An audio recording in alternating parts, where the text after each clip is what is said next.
All right, good morning, everybody.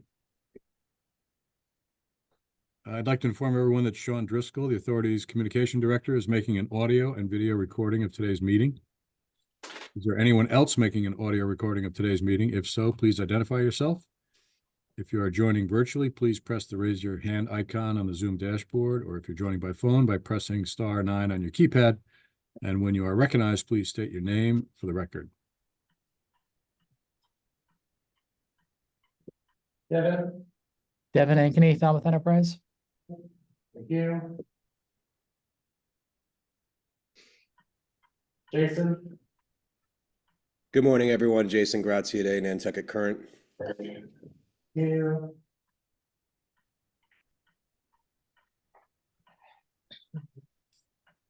Any others? There we go. Oak Bluff, yes, we have Oak Bluff Association. Yes, hello, Billie Jean Sullivan. I'm sorry, could you say that again? You cut out. Sure. Billie Jean Sullivan, Executive Director of the Oak Bluffs Association. Thank you. And one more. Deb Shores. Deb, you're muted. Sorry about that. Deb Shores, Cape Cod RTA. Thank you. That's all I see. Okay, thank you very much. This is regarding remote participation pursuant to Section 20 of Chapter 20 of the Acts of 2021 as amended.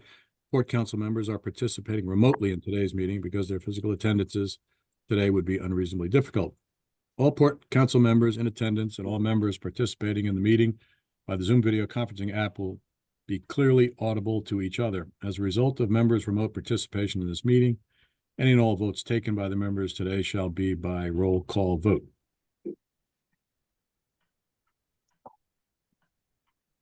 So why don't we call the meeting to order? And do I hear a motion to accept the minutes of the August meeting? So moved. Second. Any discussion? Okay, let's do a roll call. Nat? Aye. Joe? Aye. Eric?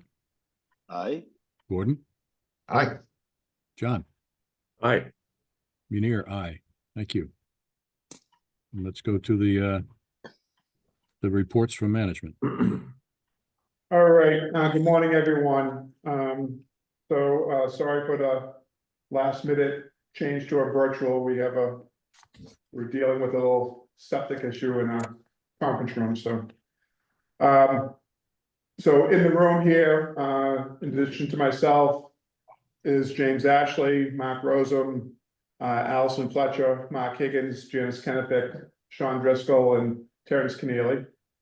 And down in the Gulf, hopefully buttoning up the hatches for the weather event that's heading his way is Mark Anderson. So, Mark.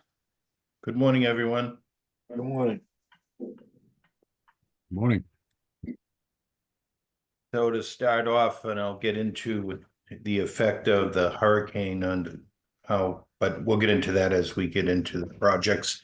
Start off the Aquinnah project.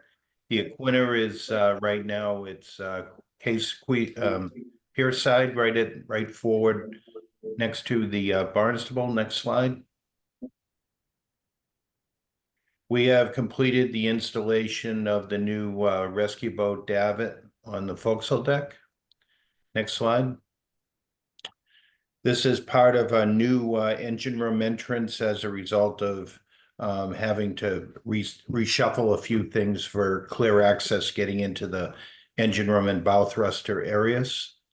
Next slide. And we've done the blasting and get the first primer coat on all the surfaces, the deck surfaces, and this is the bow area of the Aquinnah. Next slide. So with the upcoming milestones for the Aquinnah, we're looking for the incline stability test in the first week of October. Engine starts the 10th of October. Mechanical accommodations completion 15 October. Dock trials 18 October, sea trials 22, Coast Guard sea trials 24 October, and then we'll be looking at a departure date sometime thereafter. Maybe we can go through all the projects and come back for questions at the very end, because they're all very interlinked.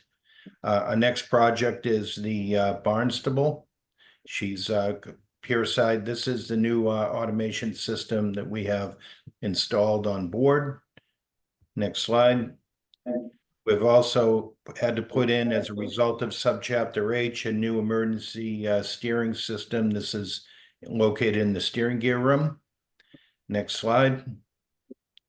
So the upcoming milestones we have for the Barnstable, the power up's complete, engine starts, mechanical accommodation complete, incline stability test complete.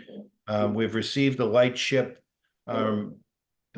weights from U.S. Coast Guard Marine Safety Center, and we're working on all the load cases.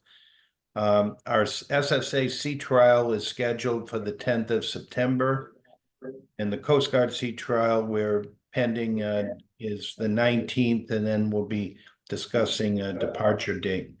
Now, the vessel is complete. We're doing commissioning testing and for Coast Guard, and also for various testing for the new equipment that's been installed. One of the issues that we have, although the Hurricane Francine is going to be hitting Louisiana over the next 2 days, one downside that does affect us is all of our prime contractors are from Louisiana. So those are steering gear controls, engine controls, automation controls, switchboard controls, and that's part of our testing procedure. We do not have any of those contractors on site. They've gone home for obvious reasons, and we don't know the effect of that until after the hurricane passes here. But the vessel's complete. We're ready for the testing and sea trial part of the Barnstable. Okay, maybe let's move on to the Monomoy. And one of the positive things, we got the Monomoy out of there, out of Houma, and now she's en route, and she's up on the hard at Alabama Shipyard. Next slide, please.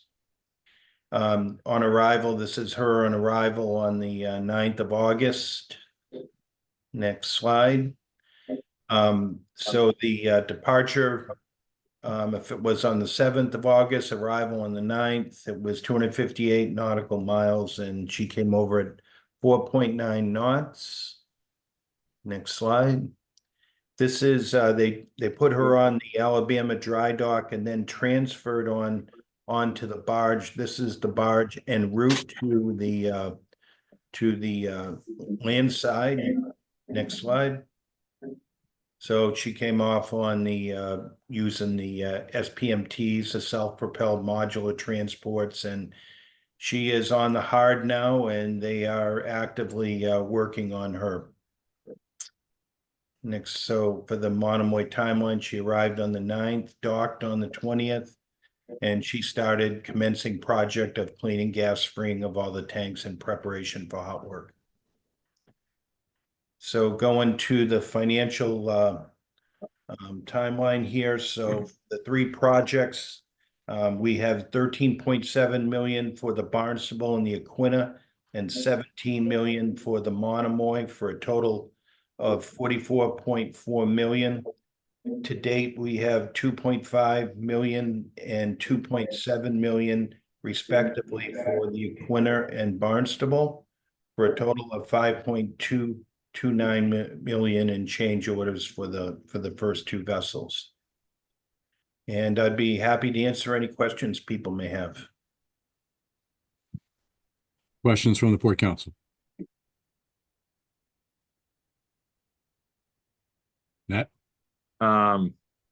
Just want to thank Mark for this. All these odd stumbling blocks, you know, that have slowed things down in various ways. But the product, the final product, I think is going to be so good that we're going to kind of forget all that, you know? I do want to just ask Mark, I think I may have asked this last month, but I don't remember if I did. Is this going to affect dry docking of Gayhead, Katama, and the Sankaty? No. You know what I mean? What I'm talking about, like the time of how long we're going to be using them, because how it's going to take us a while to get the Barnstable in the Gayhead schedule, for example. That's what I'm saying. I will defer to Mark Higgins and Bob Davis on that, as I've been concentrating on the technical part down here. When we do get up to the vessel, when it does get up to Fairhaven, we are going to have we have some operational elements of training, Coast Guard inspections, but we're coming up with a finished product. It's a testing. All the accommodations are complete. The passenger areas are complete. So we're looking at operation, and these are very different vessels. So we have to have time allotment put aside for proper testing. I mean, these are very different vessels from what we have right now. And that's why I'm asking. This is a big change. Like the Woods Hole having side thrusters. It's not something we're used to. You know, and I just figured that we're going to have to have those dates and figure out what we're doing with the other boats, as far as hopefully there's an overlap that works. That's all. Yeah, with the vessels, our standard vessel, for OSVs, we have one small bow thruster forward.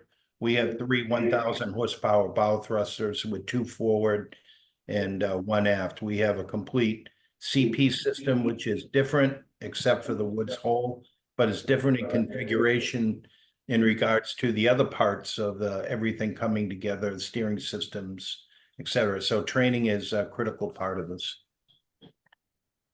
So in terms of the dry docks, the Katama was scheduled for a dry dock this year. We had requested and got an extension on that dry dock to late this fall. Our hopes are that once we open up the bids for the Gayhead and Katama, that some other company is able to find a home for those vessels prior to us needing to do some dry docks. So we don't have any room at the inn, so to speak. So we need to figure out. We have a Fall River State here to berth these vessels in the meantime, but we'll want to hopefully based on the interest that people are interested in these vessels. So in that we built in almost $250,000 in the training for all the crews on these vessels. So there'll be a pretty intensive training regimen for people when they come up, and due to the timing and us going into the off season, our goal is to get everybody trained so that they can work on these boats. Yeah, I understand that. I'm just asking. No, the timing. I know what you're getting at. Like, when they're arriving, when we put them in service. And I think when you look at the off-season schedule, that this is a good time, and I don't foresee any problems with a transition here. Right. I was talking about the waiver thing that Bob mentioned, that idea. I know it's going to be complicated to plan a date. I don't expect that. That's not what I mean. I meant, are we going to be okay with all the other issues with the boats we're replacing, technically the Gayhead and the Katama right now, to run them further than we had originally thought? That's all I'm asking, really. Yeah, where we are in the Katama, I believe we have an extension until 11/20 or 11/28. I'd have to go take a look at that, but it's late November. And I don't foresee any problems because we'll have the Barnstable here by then. We'll be in training. We're in a reduced schedule, so I don't see a reason why we would have to then keep the Katima and then do a dry dock at that point. Yeah, exactly. That's what I'm, yeah, thank you. Okay, Other questions from the Port Council? Great job, Mark.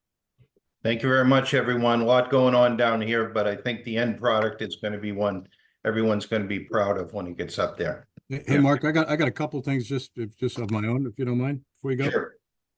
One is the three different boats and to what extent they're different. In other words, notionally they're identical, but to what extent are they different and how has that impacted things? Well, the difference between the boats is they are identical sisters. You would have difficulty when you walk on them and, differentiating between the vessels. They are all identical. When the previous operator built these, they made a point of making all identical for training reasons, which and also for spare parts, and they are identical. You'll have the crews that come aboard, if they train on the Barnstable, when the Aquinnah comes up, the training will be the same. There'll be no difference between any of the vessels, and that's why we've kept everything identical going from boat A to from Barnstable to Aquinnah to Monomoy. Yeah. Okay, good. I understand that's the intention. That makes a lot of sense. I happen to run some vessels that are identical that aren't identical. The other thing, and while I agree with everybody's sentiment, I do have some concern about dates. I think in the end, it'll, as Nat says, it'll be in the rearview mirror. But in June it was July, in July it was July, in August it was going to be August, and now it's September and it's going to be October for sea trials on the Barnstable. That's how do we reconcile that with the dates that we are getting for the other boats? Well, the sea trial date for the Barnstable is September.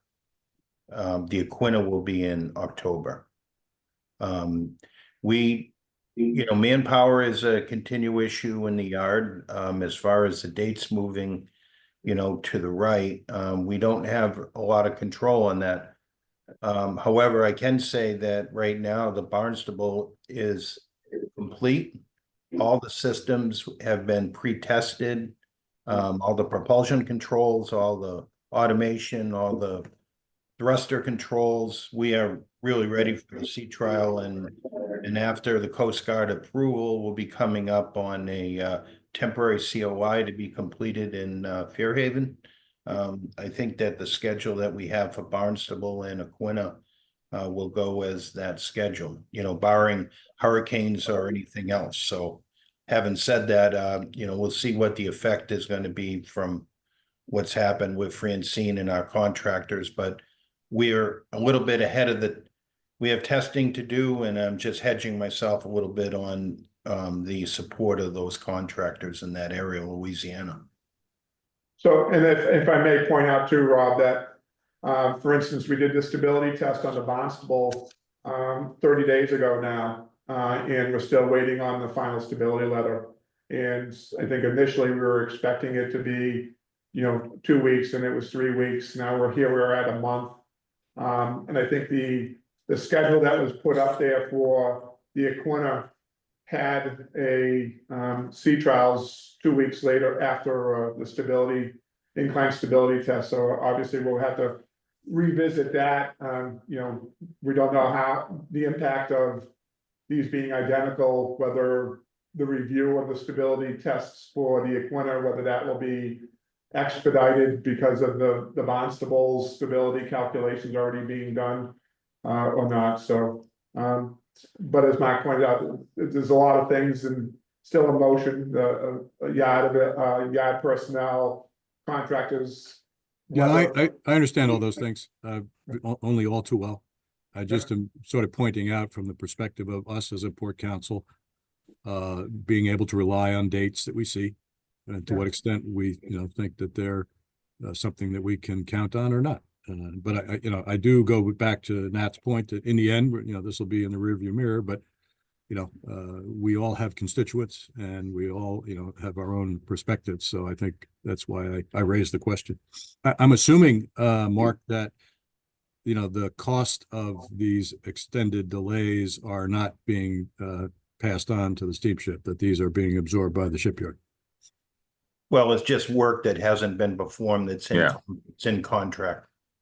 Okay, No. just want to be sure of that. Rob, Yes, go ahead, Jim.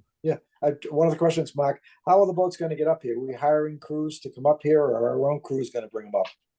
Well, we're looking at combination of crews. You know, it's obvious that right now until, you know, into late October, we have commitment. So we're going outside and it'll be a combination of SSA personnel and outside How long personnel. does it take to come up from there? Right now, we're figuring 8 days. We have stops in Tampa, Port Everglades, Carolinas, and then we'll be making the cross across to Fairhaven, Mass. But Thank 8-day voyage. Thank you. We are limited on the fuel that we can carry, and that's really the reason for stopping in all those ports. Let me know if you want some help in the galley. You know what, we do. Thanks a lot, Mark. Appreciate it. Thank you Stay very safe, much, Mark. everyone. Yeah, thank you. Bob, I guess next on the agenda is the website. So the website, Stephen is out today, so I got a report for him. So when we included interest systems in the project for the website stress and performance evaluation, the project is being managed a little differently. So some of the numbers here that we're going to be seeing are different, but this was just the governance, the program governance phase of the project, and you know, the responsibilities of the different groups within, you know, internally and externally on what's going on next.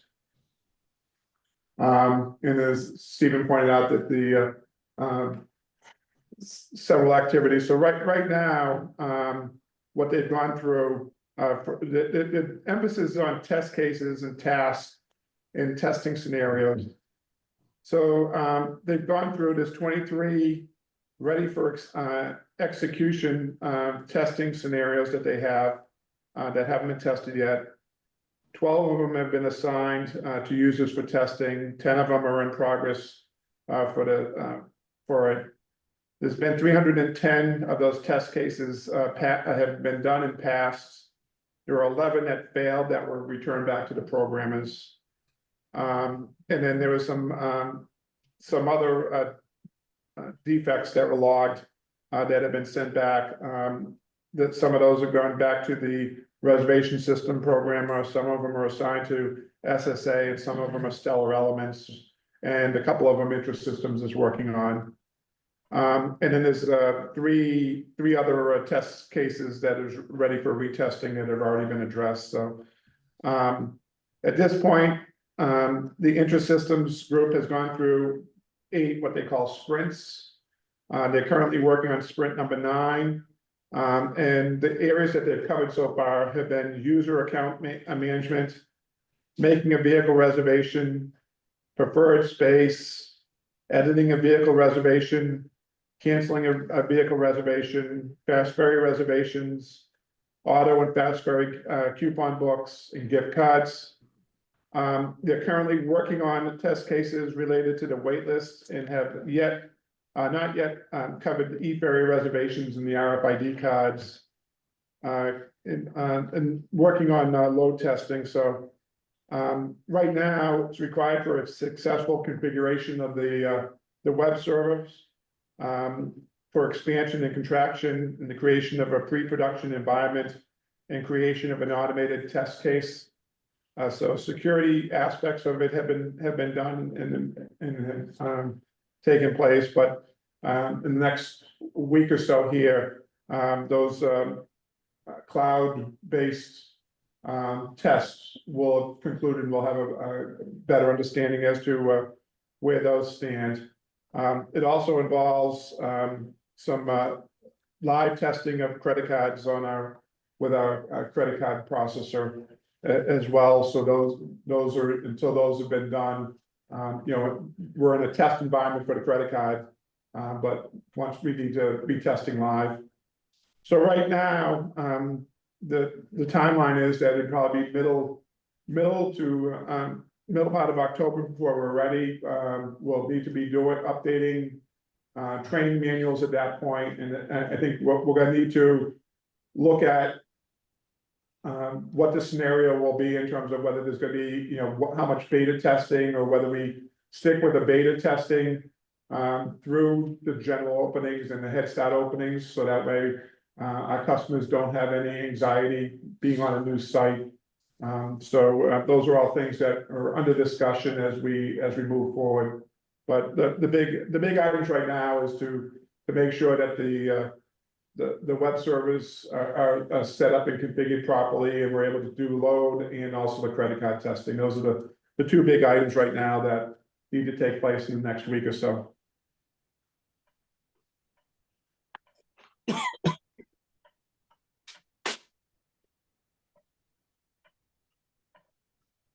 Questions from the Port Council?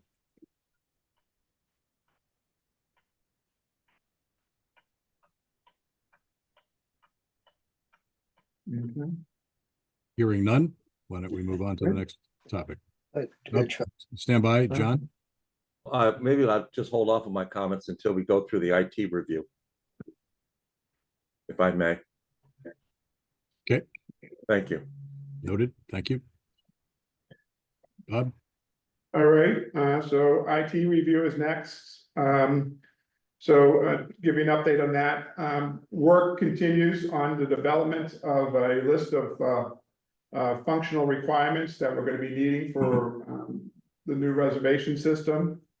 It includes user interfaces, user management, vehicle management, travel, website interface, bulk shipping, customer service, special programs, accounting and billing, administrative reports, a parking lot element, and testing and training.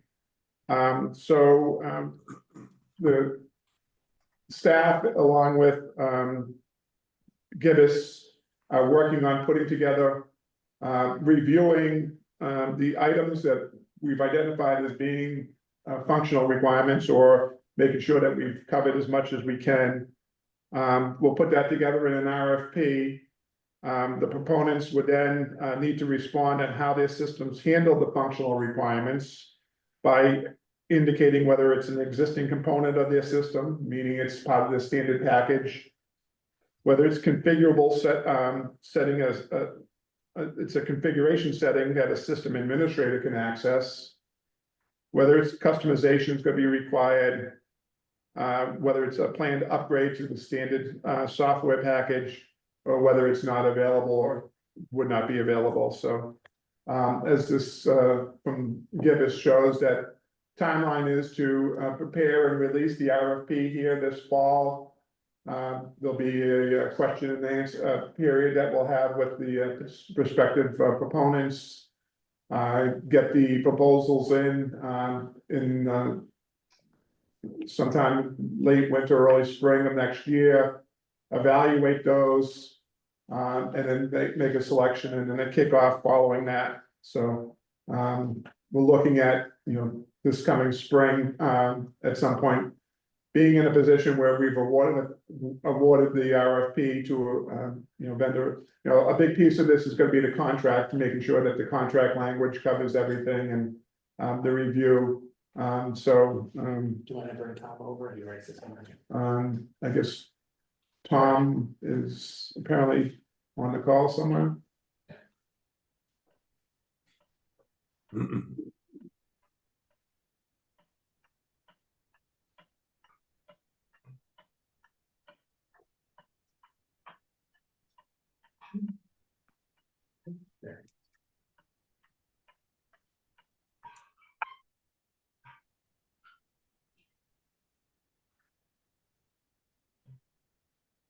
Hello, everyone. Good to see you.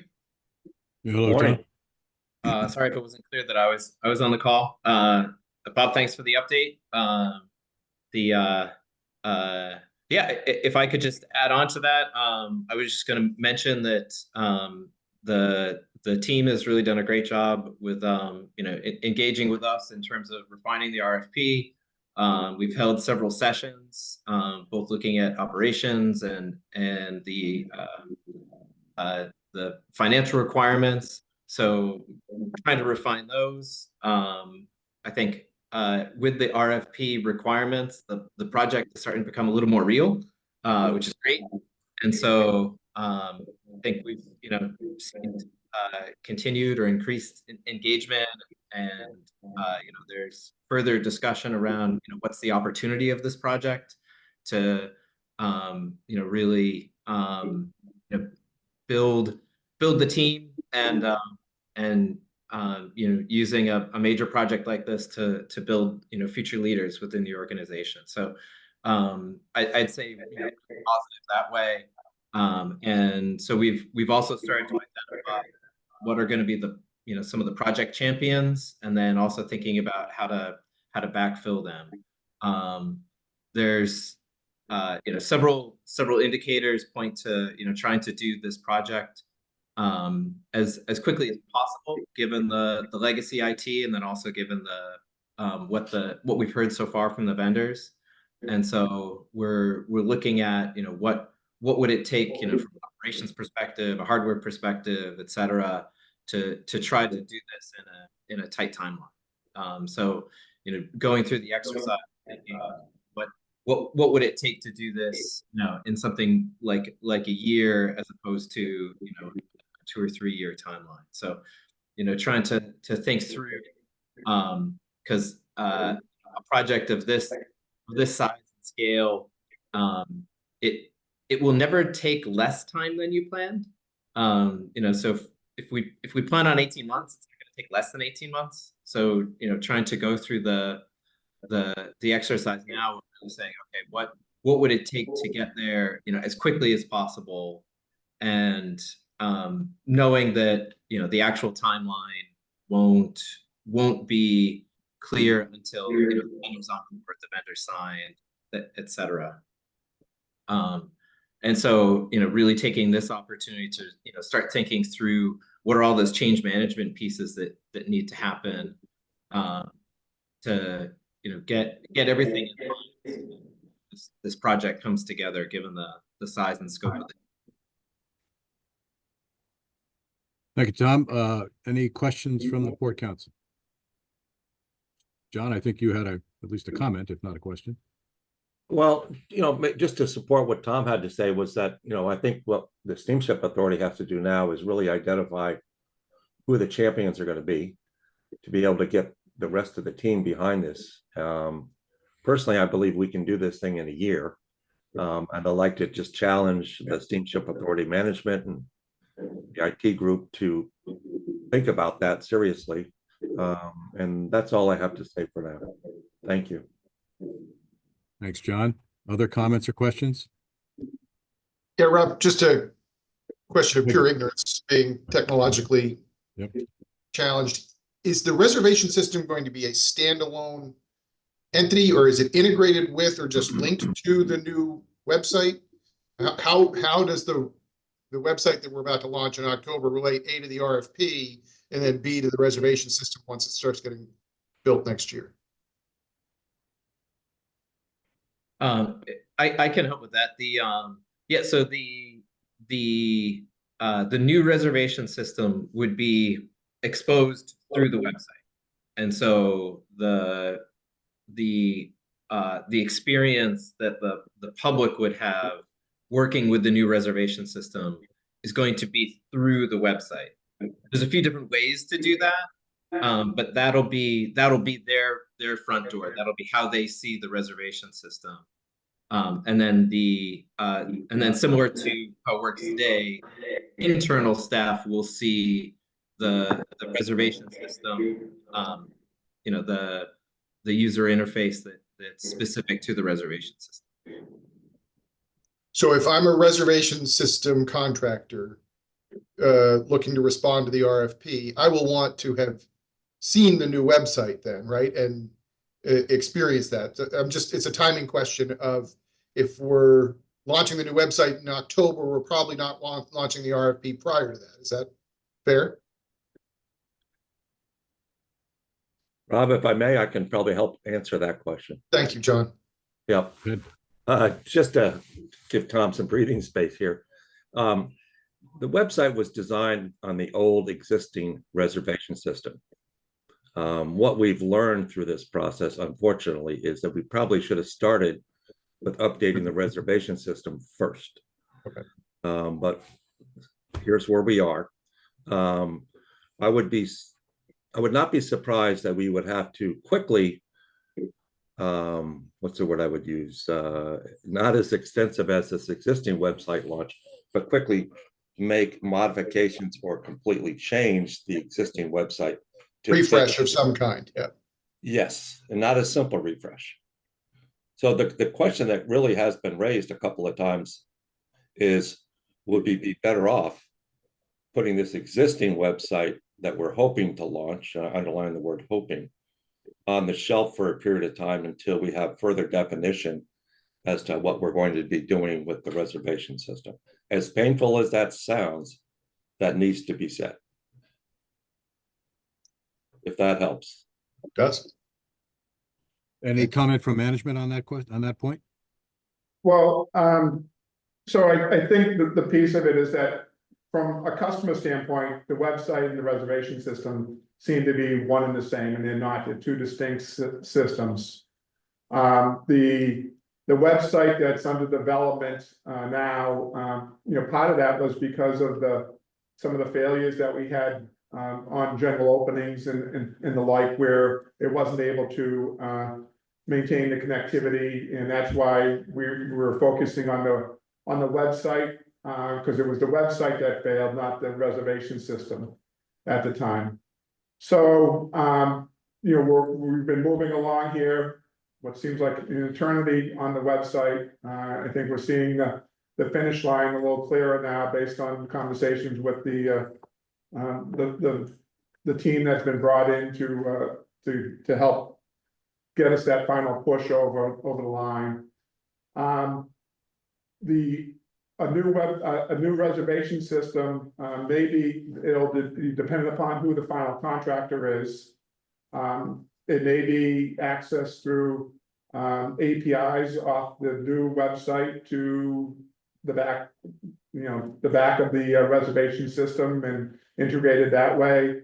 If we're talking about a reservation system vendor, then also supplying a website, where's their expertise on all that, and all the front end then would have to be rebuilt. So it is a big discussion, and when we get the proposals, that'll be something that we'll see what any proponent is proposing, whether that's the route that they would rather take. But I think the idea being is that the back office connection to the connections on the website to the reservation system, my understanding, and Tom may be able to correct me, but that it's designed so that way we could then make some switches to go to point it to a new system and the new code that'd be on a new system. So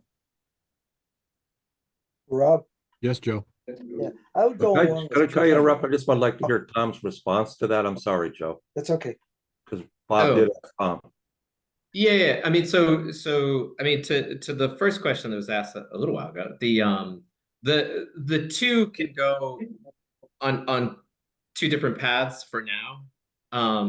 They're still competing for internal resources and time and attention, right? Because they're both major projects. But the timeline of the website does not delay getting the requirements out to bidders, because we're actually, the way that we post it, we've asked, we're going to ask the vendors, please tell us how you recommend connecting to our website, because they do this for every other user of their system. And so they can go down the path of an API where it's sending messages back and forth. And that's how the new website is being designed, to have messages back and forth. Or it can be an iframe, which is essentially websites, or most websites, are a whole bunch of boxes, and so they'll give us the information to show up in the box that says reservation, and then we'll make it our colors and our fonts, and it'll look like it's one website, but those pieces will be, you know, talking directly with the reservation system. So it won't it won't delay the requirements, because in part we're planning to ask the vendor for how they would suggest doing it. There is a challenge that maintaining the API connection, those will all have to be rebuilt for the future reservation system. All of them. Yes, Well, Joe. yeah, I would go along with John. It seems to me that we should delay the website and try to do these both at the same time. You know, even with the boats, it took longer for the boats to come up, but we're making sure that they're safe and it's correct. And maybe we should be doing both of these at the same time and have them come out at one particular point in time. If we're going to be waiting until January or February for this new website to come in, why not wait till next October or November and have both of them come out at the same time? John, is that possible? I don't know. You're the expert on this. I think that would be an aggressive, it's possible, but it would take a tremendous amount of resources to make that reservation system happen in that time frame. I don't think this could be done in 9 months. Could it be done in a year? Where the RFP is accepted. Maybe So once the RFP has been accepted, it would take 9 months. Let me just pose sort of the opposite end of that, the continuum, which I have no idea. I don't know how at risk our reservation system is. We know we've had issues in January every year, but could you not do that and get the website up and running and make sure you have that as a finished product before you undertake this? Or does that mean you undo everything you did for the new website when you have your new reservation system a year or two down the road? I will just tell you we're this close theoretically to having a website. Yeah. Back in November of 22, when I realized what was happening with the reservation system and how it was constructed and who was managing it, I brought it to the Board of Governors' attention that it's a significant risk to the business and it needed to be addressed and quickly. So here we are in September of 24, and it's still a risk. It's fragile. We've all seen not only the expense of trying to keep it managing it, but it's run by one guy who lives in Wisconsin on the table, but this is not how we want to operate going forward. So we need to make the change to a new reservation system quickly. If it takes 9 months, that's still too long. But these are two independent things. And in my opinion, shelving the website makes a lot of sense because you're not having resources spread out too thin. That's all I'll say. Thank you. Thank you. Eric? Thanks, John. Hi, thanks. We've been building pretty complicated databases for about 30 years for the government. Actually, my wife created and designed the first maritime administration tool to actually operate what the Coast Guard's National Maritime Center is now. And so we build very robust systems. None of this is rocket science. I'm listening to this and I'm like, wow, this is almost, you know, an opportunity to just spend money and waste money. A website's really easy to build these days, especially with AI. You could build your whole website in a week, quite frankly, and make it function. Anybody that tells you differently, they're full of baloney. The database, you know, and you don't want to get rid of your website project because you've invested so much into it at this stage. You know, make it whole. And the database you can sew into the website pretty seamlessly with not much complication. You know, the database shouldn't take you a year. I agree with John Cahill.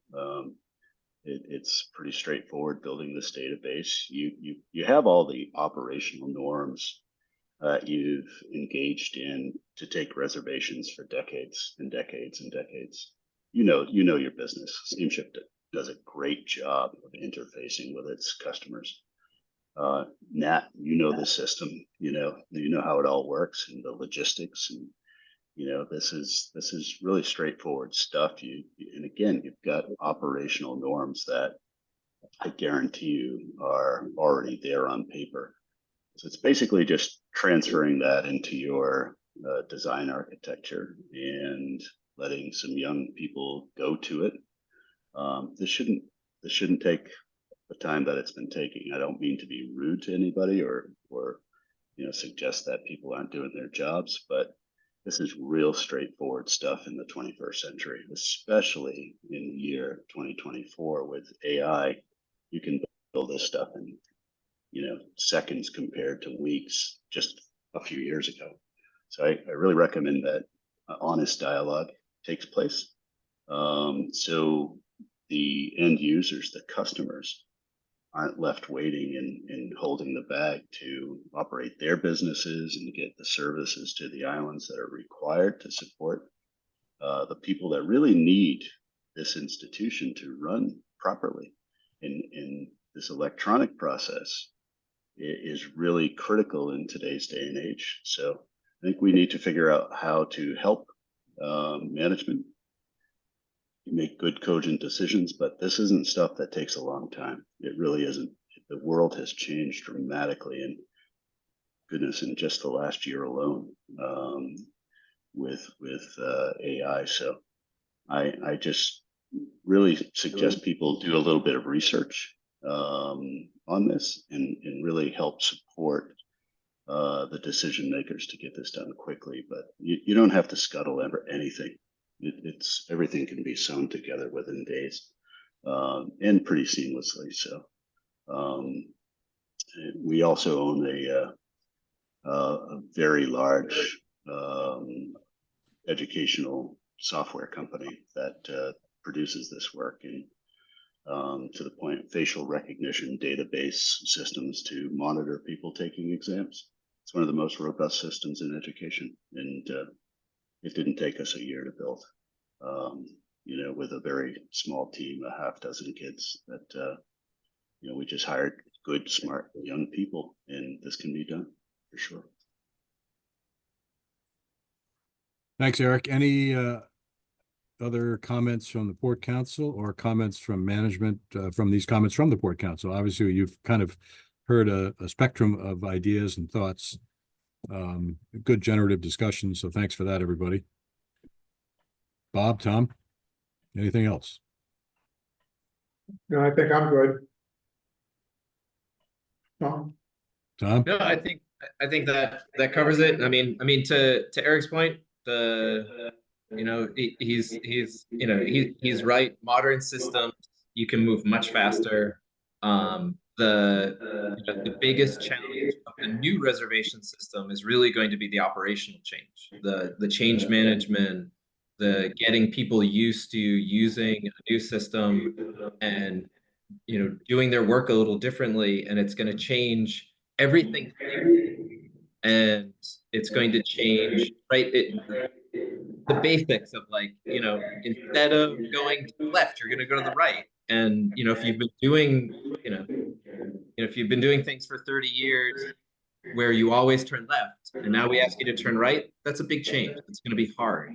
And so a major part of the new reservation system is really going to be that change management piece. Part of the reason why the focus is on going with a system that is already in the market, is already implemented.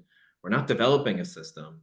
It's all about how to configure that system to what the steamship needs, and then that process of really making sure that everybody is ready for that day one launch, and having all the pieces in place, and having the network ready, having all the hardware ready, having all the people ready. So it's a change exercise, and that's part of why I mentioned that this is an opportunity to build future leaders of the organization, because it's also an opportunity for everyone to say, okay, we've worked a certain way. Now we're going to have to change that. So you're going to see with the new reservation system, it's going to work a little different at the terminals. It's going to work differently when you go through the website. It's going to work differently when you're calling customer service. All those things are going to change, and it's gonna be a big burden on the organization to get there. But our hope is that with replacing a lot of legacy technology with the new system, that the change is really more of an operational challenge than a technology challenge. Yeah, I guess if I had to sort of summarize what I've just heard, this is really a management question more than it is a technical one. It sounds like our expertise, our experts, our subject matter experts on the Port Council, which we have some, think that technically this is very doable. And so really it's about managing this process in the best way possible, I guess, under the given circumstances we have, which relate to, the status of the website project and internal resources, all those things. But it sounds like this is really a management issue or question. Any other comments, input from either Just one quick one, Rob, if I may. Go ahead, John. Yeah, Tom or Bob, I don't know who's best to answer this. How can we maybe accelerate this RFP so it actually goes out before the end of 2024 and we're able to get somebody on board early in the spring? Or maybe February, March. Is that possible? Well, I think, right now they're reviewing the functional requirements. And as soon as that's done, then we get it to procurement and they put it in the format that we need to send it out. There's an advertising requirement that we need to post. Something like this, it's gonna, we'll undoubtedly get a series of questions from vendors. So we'll have to end up putting out, I would anticipate there'd probably be multiple addendums based on, when the questions are come in and things like that. So the goal isn't to have it out in December. The goal is to have it out here, whether it's later this month or the beginning of October. So. Okay. Thank you. But the series of the functional requirements, there's, we've already identified, there's a series of things, whether it's on the reporting side or accounting side or the operations side or the reservations, the bulks. There's a series of questions. I hesitant to guess on how many that there are, but there's hundreds of them that we're going to want each vendor to identify. As I said, those, whether it's something that they could do, or it's not something that they have, so. Okay, thanks. Let's move on to a simple project. The wood salt terminal. Yes.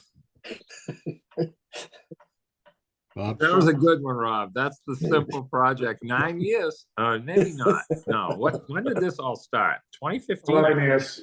11 years. Is it? Oh my God. Oh, jeez. Bob has it in his head. Oh my God.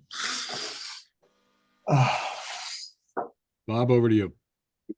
Waiting for Sean to come over to give the update here and be brief about it. So, brief update, shall I say?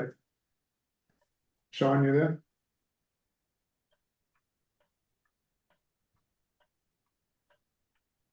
Sorry, I was muted. Morning, everyone. Morning. I don't know about simple project, but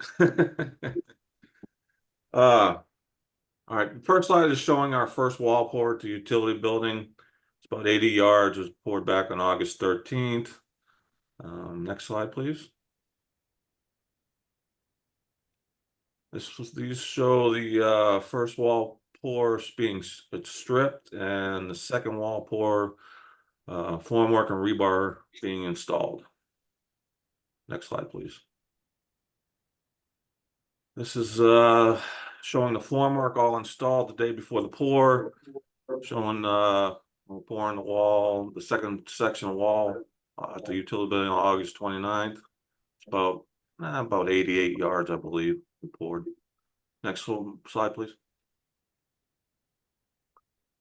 This shows the second wall pour being stripped. The first wall pour to the left is already stripped. Concrete work is coming out very nice and smooth. It looks good. Got a lot of holes. You can see that it's all for piping, utility work, geothermal work that'll be going through the building. The upper right-hand corner shows a door. That's like the first floor door opening. Next slide, please. Currently, we are working on this section of wall formwork. The wood panels are in place. We are installing rebar today.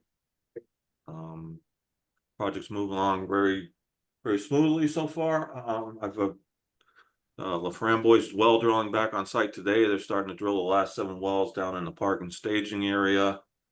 Should take about 2 weeks for that and the lateral trenching. And then we'll move over to the next 2 lanes. And it'll probably be another 2 weeks. And sometime in October, we'll dig down in front, setting up construction fence for the terminal building. Next slide, please. So far, we've had 2 change orders. One was for stone under the foundation. The other one was for some unforeseen conditions. I've got some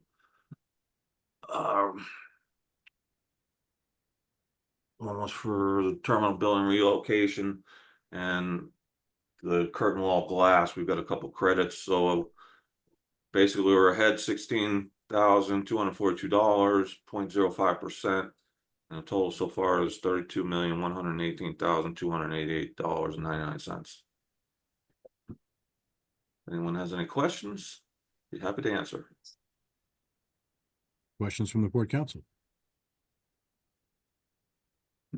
Hey, Sean, just for reference, how many square feet is that building?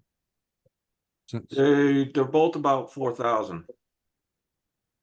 Okay, just trying to get a sense of scale. Thank you. Yeah. And any idea on timing? Our schedule shows us being completed with both buildings in the spring of 2026.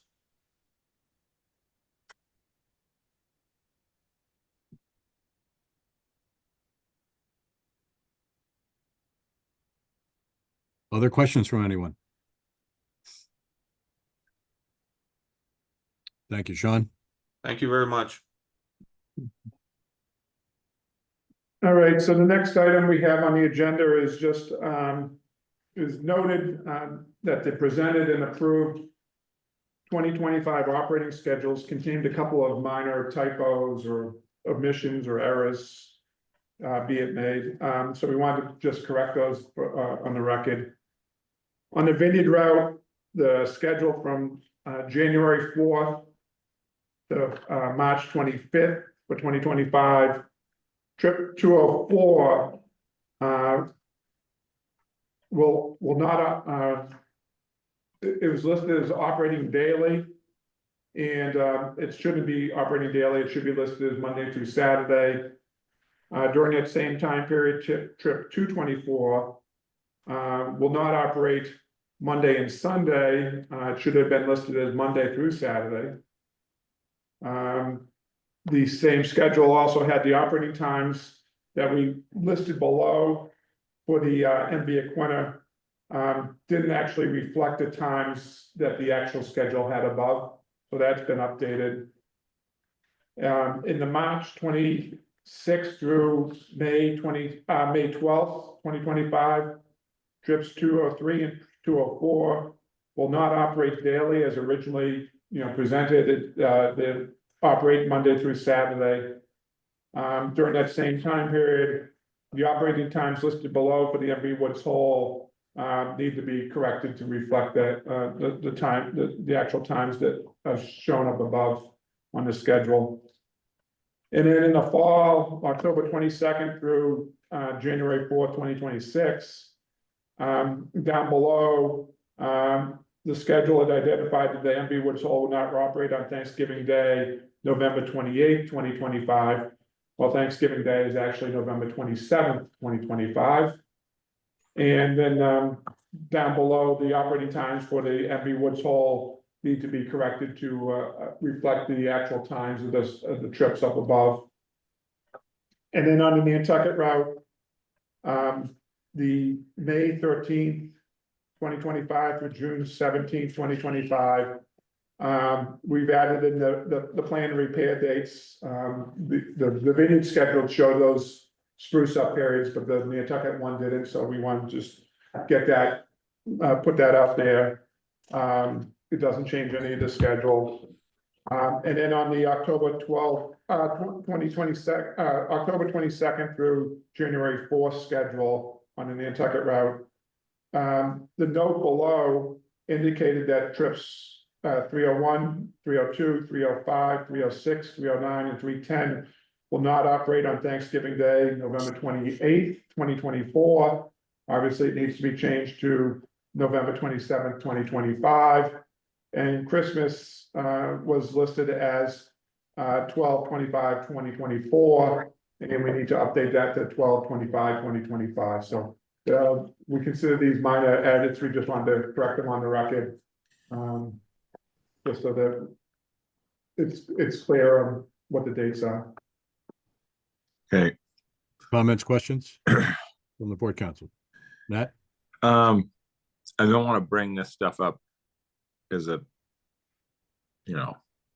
God, too much to say, I guess, but since we're talking about this, Allison, I think you can answer this, although I'm not sure out of your head you can answer it, but I think when do the bulks go out? Based on this last 3 weeks of our conversations that we've had, when do the bulks go out for, well, actually, no, I already know the answer to this. So it goes from May right through to October 22nd, doesn't it? Yes. All right.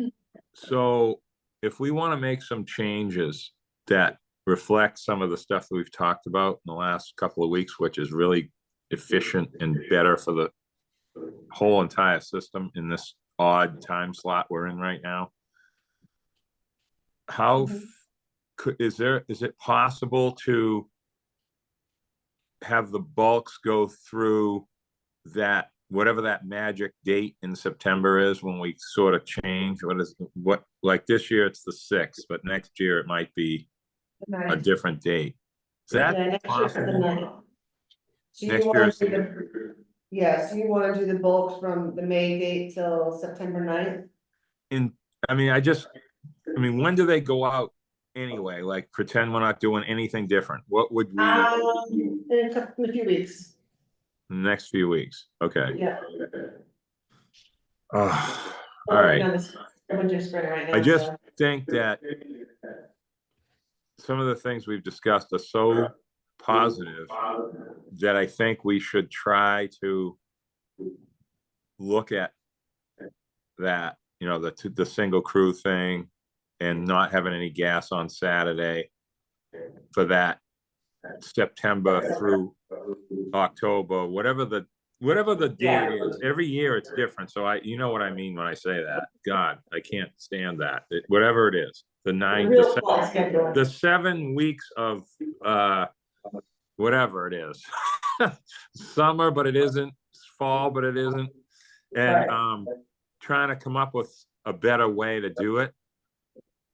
And then the whole fast boat thing, I think that's an easy one to solve without even touching anything with the schedule as far as what we've approved or not. It's really more about the vehicle boat system than it is that.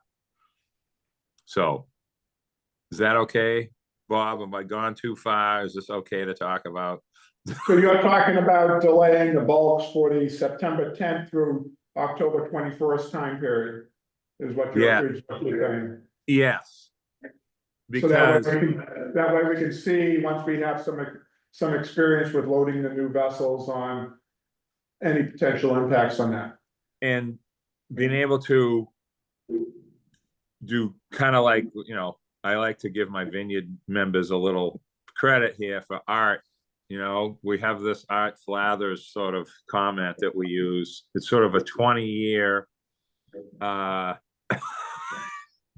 he's still with us, John. He's still with us. Well, we can maybe tweak the fall to be more efficient and less wasted crews on Sundays, and have Saturday be a non-hazardous day instead of having gas on Saturdays, and have those boats be in the system as bookable for everything. Like the Woods Hole was on, Allison, okay, in theory, as a freight boat.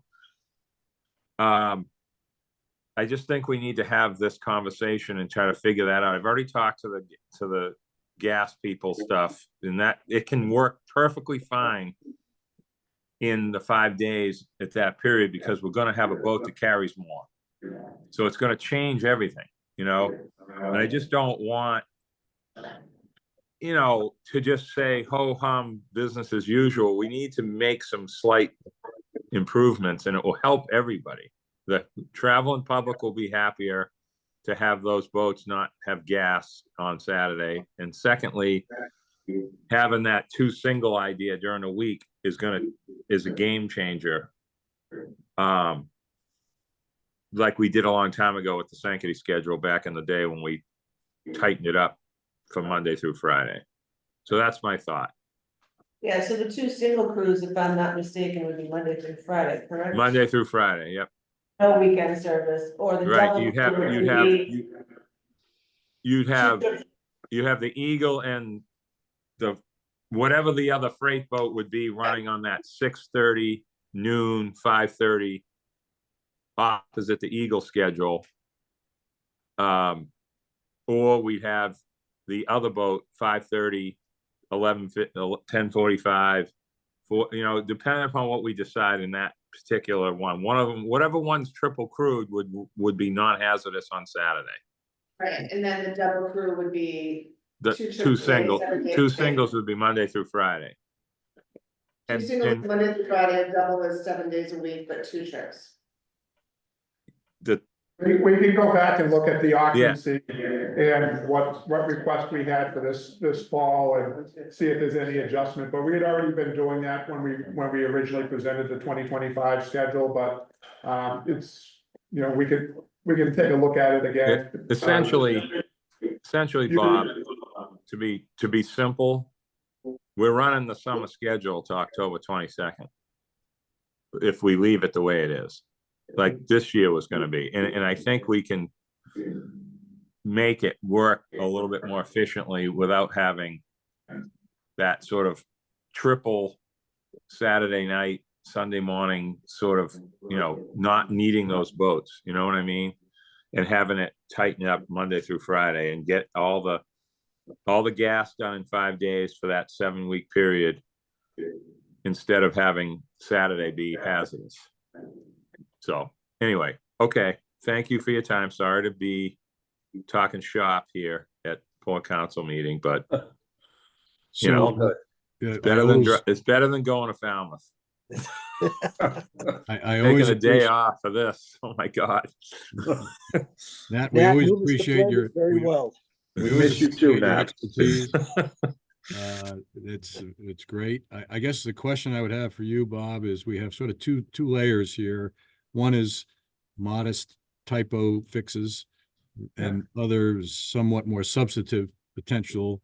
I guess what are the mechanisms at your disposal do you have to make adjustments like what Nat's proposing and that anybody else might propose at this stage of the game? Well, I think the first thing would probably be to look at not having the bulks have to go all the way through October 22nd of 21st of next year, and have it go through September 9th. And then it gives us some time to be looking at, some of the other traffic numbers, and, what the Yeah, I Well, understand, well, I understand. I guess the gist of my question is the process by which we would make any kinds of adjustments to what has already been approved. This would, in this case, he's actually talking about a reduction, so it'd be something that would come back to the board and Port Council and advise, kind of like what we did earlier this year, where we reduced the schedule because of the manning issues that we had, so we come back to the Port Council and board for approval, I believe. Okay. I know that, you know, the major undertaking each year is the public comment period and so on and so forth. I just want to be sure that we, you know, don't have to unwind that effort that's already been done for this. Other questions or comments from the Port Council? Are you looking for any action from us relative to these changes, or is this for information purposes? This is for information purposes. You know, it's some typos or some omissions on the language that's down below that don't pertain to the schedules themselves. Very good. Okay.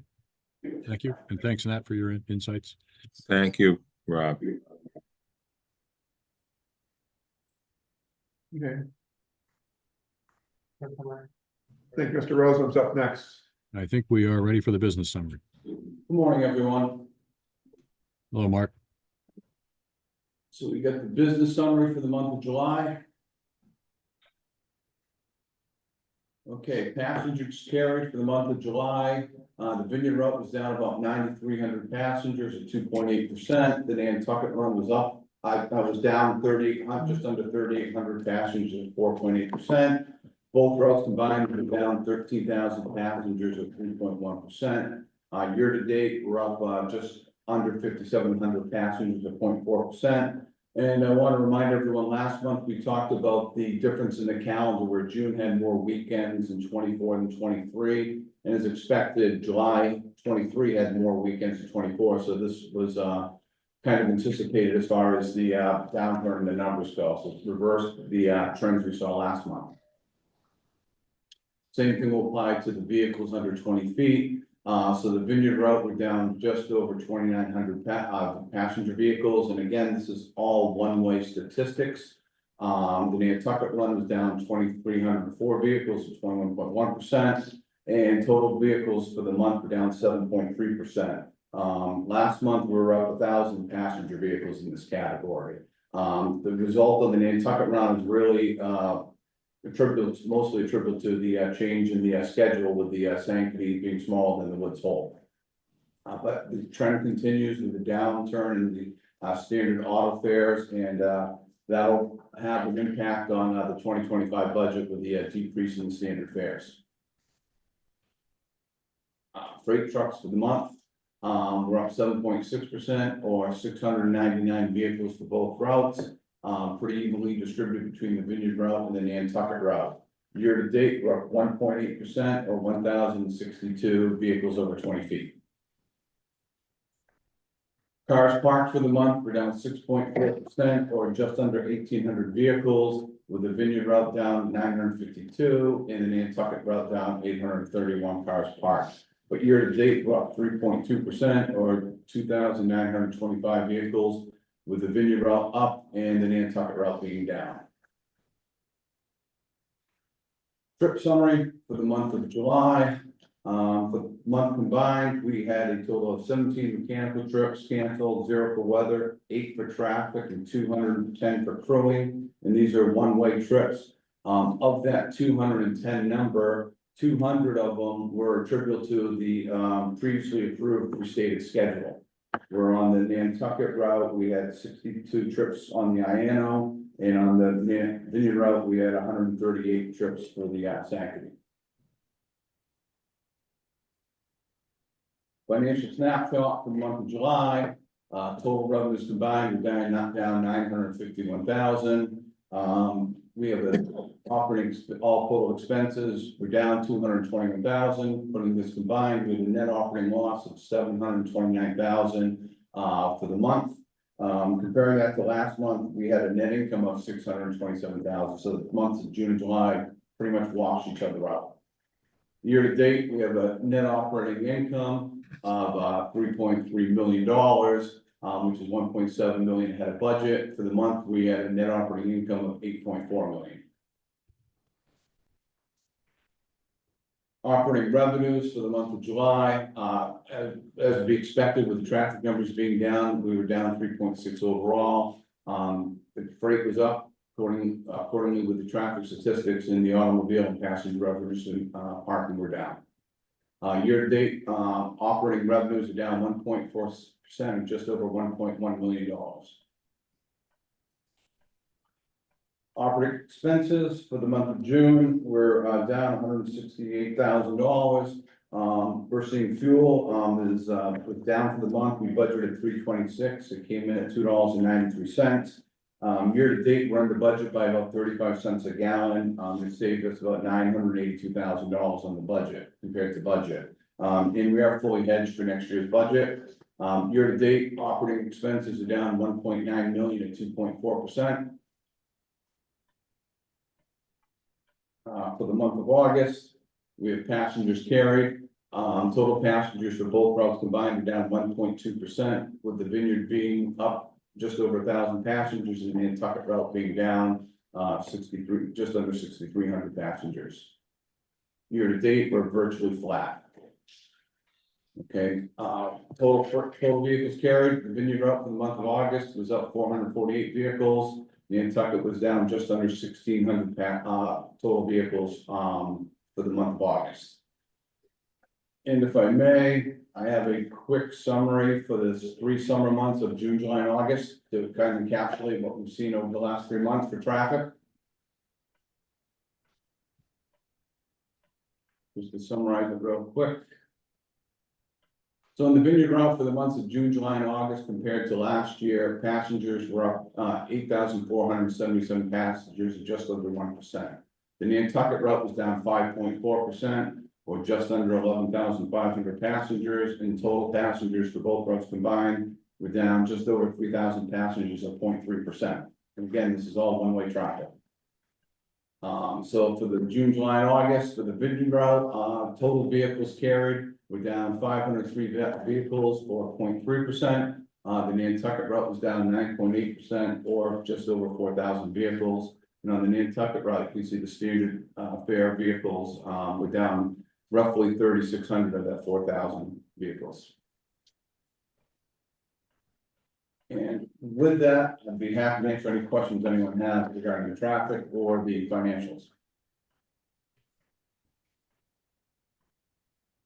Open for discussion. Anyone from the Port Council with questions, comments? I'm ready when you are, Mr. Chairman. Yes, go ahead, Nat.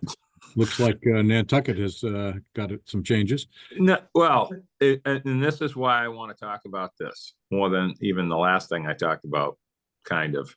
I want my Vineyard constituents to really open up their minds a little bit, okay? So You should have told us that 2 hours ago. Well, you reopen it then. So Mark's done an incredible job here with all this. I hate this stuff. Okay, just Eric's the new guy. Gordon's, been in here a little bit longer. He's probably figured me out by now. I can't stand all this complicated gobbledygook. All right, but Not yet, by the way. But So I understand it in a way that I don't have to know how we got to that to understand it. Okay. Mark figured out, I can't stand saying this, but I'm going to do it, that without the Woods Hole, and we needed to not have the Woods Hole this summer. We needed to not have it because the Vineyard situation was ridiculously a disaster without having it. You would not have gotten the gas over here. I mean, once I got that explained to me as to how that all worked over there with the Sanctity and the governor, which I didn't understand until whatever the date was that we had to make that decision, late in May, I think. Mark, sharpening his pencil, figured out that we lost $10,000 a day without the Woods Hole. So I'm sitting here going, okay, where did everybody go? Like, how did that happen? Well, it isn't just one thing that caused that. It isn't, oh, these vehicles just magically went somewhere else or went to Block Island or went to the Cape. They just found a different way to either not come, people came on the fast boat, or whatever ended up happening. But the vehicles and the passengers that would have been carried on that boat did not get carried. And this was a necessity scenario to happen, regardless. If Mark said we're going to lose $10,000 a day in May if we give up the Woods Hole, I would have said we have to give up the Woods Hole, because that's what was the right thing for the system of both islands. But I think it's really a good exercise for us as a group to understand the impacts of something on Nantucket versus the Vineyard. That's what I'm getting at, John and Joe. The things that go on over here, we might as well be in another country, okay? They don't make any sense to you guys, and the stuff that goes on over there makes no sense to me, but I've learned an awful lot in the last 6 months about the Vineyard than I ever knew in the last 19 and a half years I've been doing this. So I just wanted to be on the record explaining that even if we knew what was going to happen without the Woods Hole, because I don't think we really figured it out the year before, with the fast boat at night, that's nothing compared to this. We don't even need the fast boat in the summer at 7:30, but we need that regular boat opposite the Eagle running 3 trips a day, 7 days a week. That needs to be a real boat. And we found out what happens if it's not. And I think it's really good for management, for us, for the board to understand these nuances that we never even talked about and ever contemplated. So thank you very much. That's all I wanted to say. Thank you, Mark and staff, for figuring this stuff out. I think it's a good exercise, similar to the hedging, all these other things that we figured out over time. This one here is something new we've never done before. Have a summer schedule without the other passenger boat, like whether it was the Nantucket, dare I say the Aquinnah, but I mean, that's what we had opposite the Eagle forever until this year. So there you go. John, I'm sorry. Thanks, Rob. Nat, thank you for the comments. I have a question for you, because you are the expertise on the boats and the schedules. How will the new boats, once they're up and running, help alleviate some of these concerns for Nantucket? All the stuff I just talked to Allison about. Did you catch that? Okay. So with these boats being, Bob, correct me, Mark, H, is that the letter? Subchapter H, yes. This H boat thing, John. Yeah. By having the Barnstable, which is going to end up being the Woods Hole that you don't drive on straight as much, okay? In theory, even though it's not going to carry as many passengers, that it'll be able to be on the printed schedule on the website for booking. It's going to have the ability for a car getting on the boat, but not being told, sorry, you passengers can't go with the car because it's overdraft. That is insanity. But that's what happens with the Sankaty and the Gayhead and the Katama. Right. At certain times. Yeah. But by having the Barnstable or the Aquinnah or the Monomoy in the system, replacing one of those 3 boats is going to give it's going to help you too.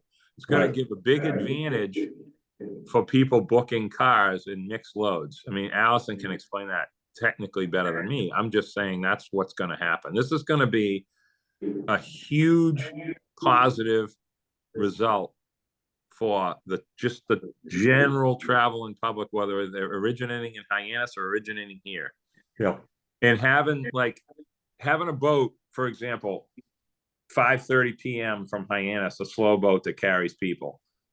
When you miss the 5 o'clock you'd have to wait for the later boat. You're on a boat that gets you home at 7:30. Like that kind of stuff. These different scenarios are going to take place because we've never had a boat like that other than the summer. Yeah. And it's going to change. It's going to make a big change. That's why I want to work on this shoulder thing for the weekend, so we don't have these glitches with hazardous, then we don't have to do it just for that short amount of time. After October 22nd, we have to have the week Saturday gas because of there's less service and it's the weather changes and all that. But I'm talking about these shoulder parts in May, mid-April to June 15th, and this weird September Labor Day through whatever. It's a gray area time, and we fixed it a long time ago, but now we're in a different era. We have to like look at it again. Agree. You guys over there, I don't try to follow what's going on with the schedule and the number of boats, but what happened with that morning thing, if you didn't have the Woods Hole, it would have been a major, I mean, I don't even know what the other solution would have been. So there was no other solution. So, okay. Anyway, thank you. Mr. Chair, may I add on to Nat's comments? Please.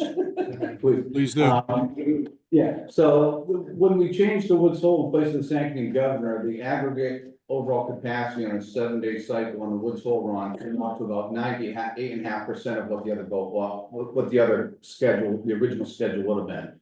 The Nantucket route dropped down into the lower 90s.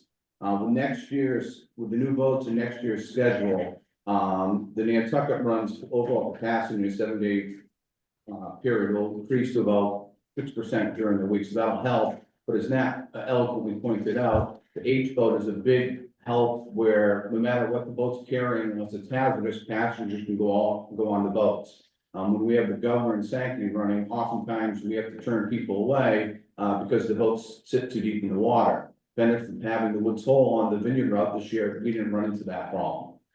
So the new boats plus the Woods Hole is going to give us a greater flexibility and convenience for our customers when the walk-on specifically and the automobiles. Thank you. Can I ask, I just thought of something, Mark. Oh my God. Can I just ask one more thing, Rob? Please do. Next summer, Allison, you're laughing. I see you there.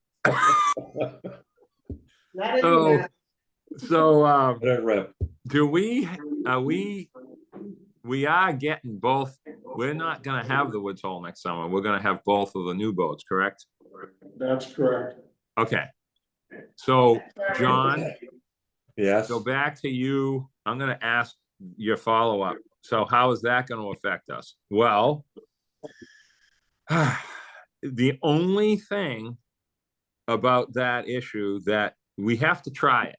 This is a test. The management, I talked to them on the phone about all these kind of things.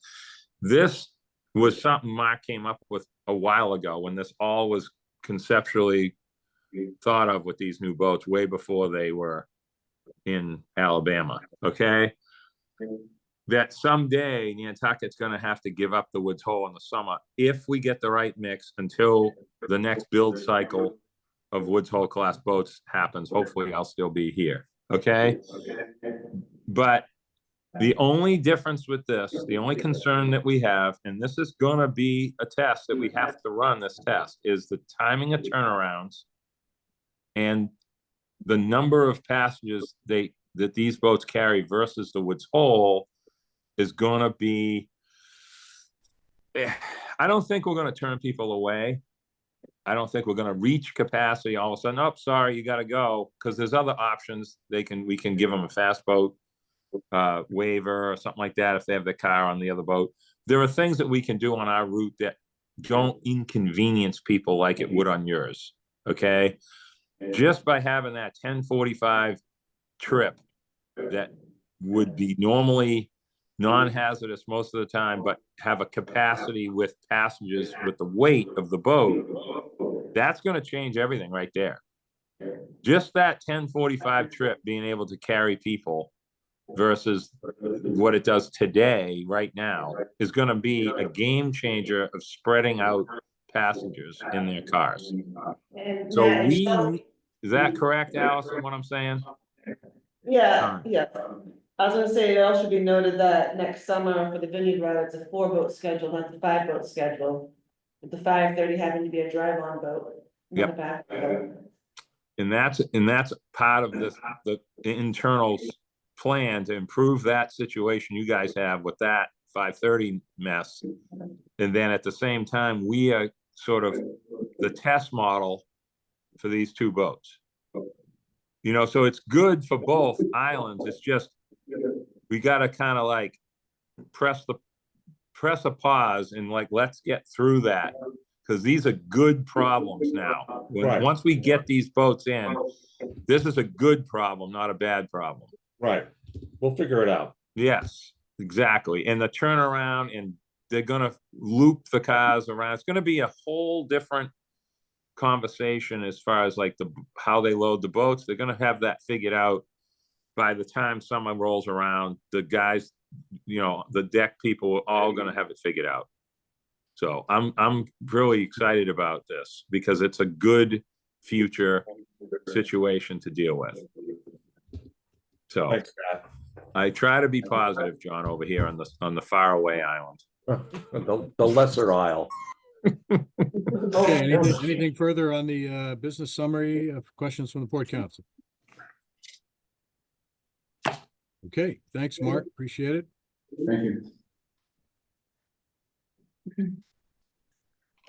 It looks like we have another item a new item on the agenda. Yeah, so, Bob, over back to you. back in 2007, upon the arrival of the NV Island home, the Steamship Authority was presented and loaned a model of the new island home, which you're seeing on the screen now. It was crafted by Vineyard resident Donald Widmeyer Sr. The model was placed on display aboard the island home in the area next to the purser's office. Approximately 2 years ago, it was noted that the model had incurred some slight damage.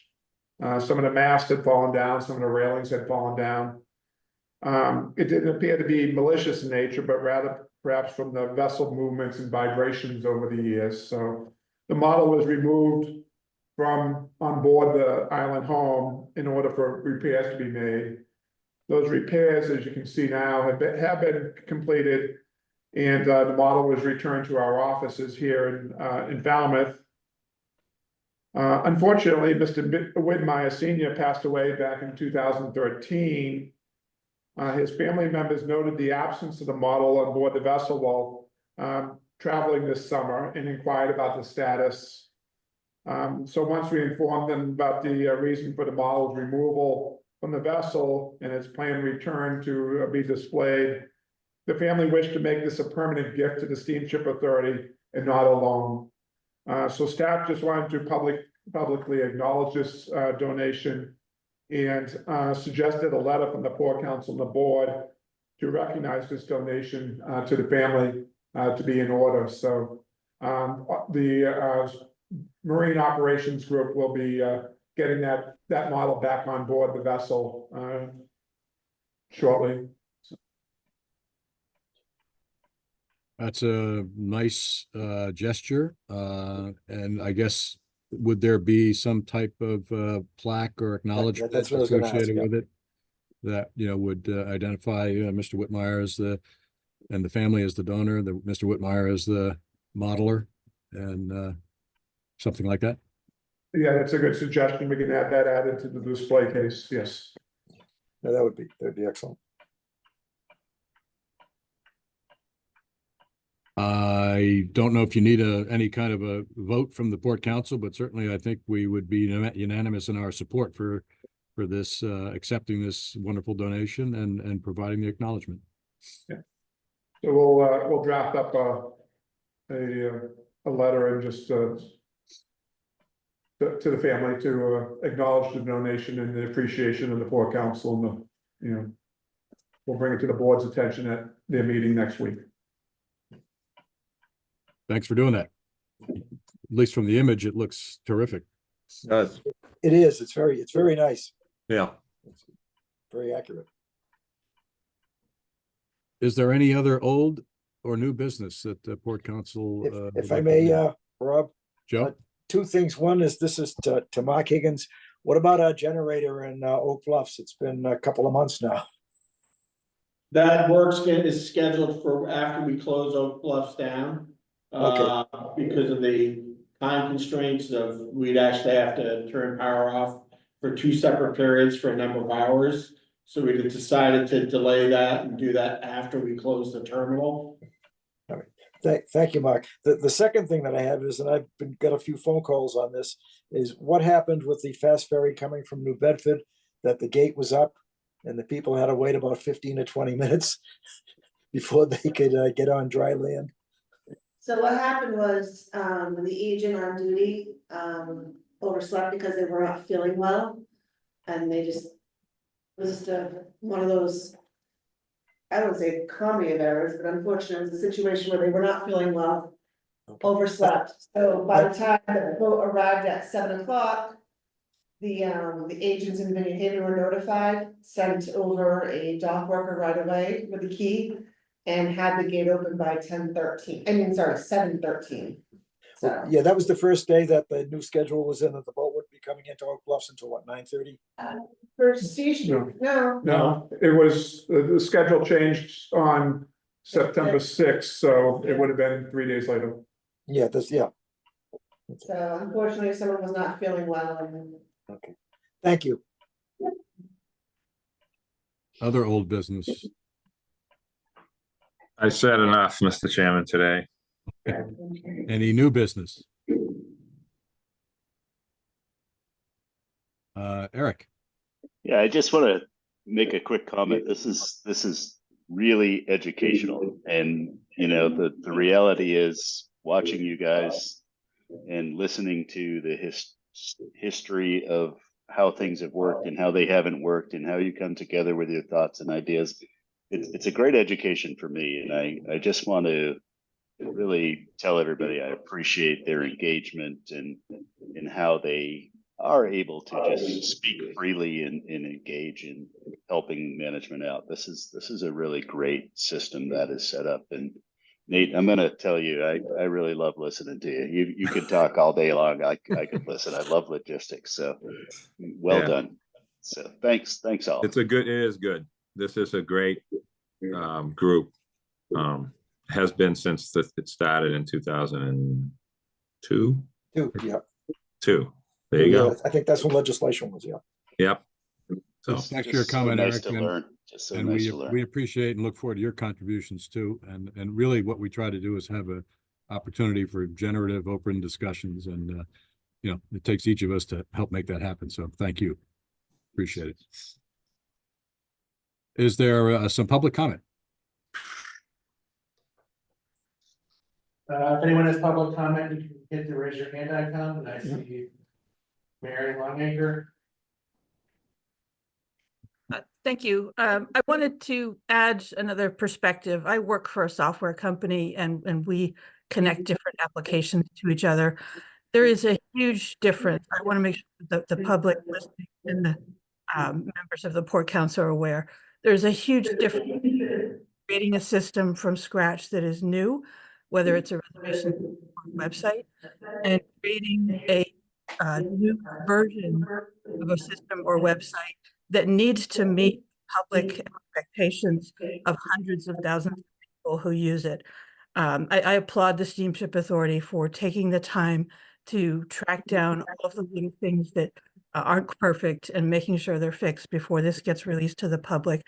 I know it won't be perfect when the new website is released, but I understand from my position in a software company how much work it is to anticipate everything that could go wrong, to try and make sure that everything is going to flow smoothly, to make sure that information is not lost, to make sure that people's reservations are made the way that they are comfortable with and executed and delivered in good order.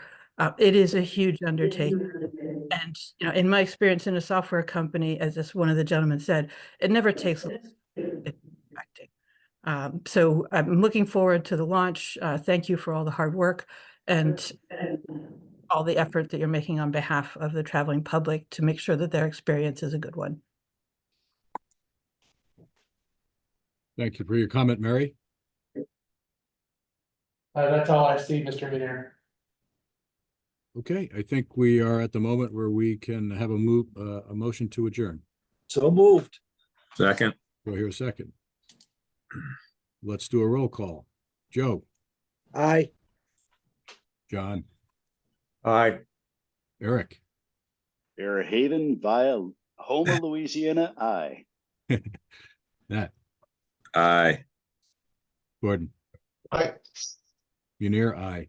Thank you all. And Thanks, we'll see everybody. Guys, you next good month. meeting. Good. See you Cheers. later. Bye-bye.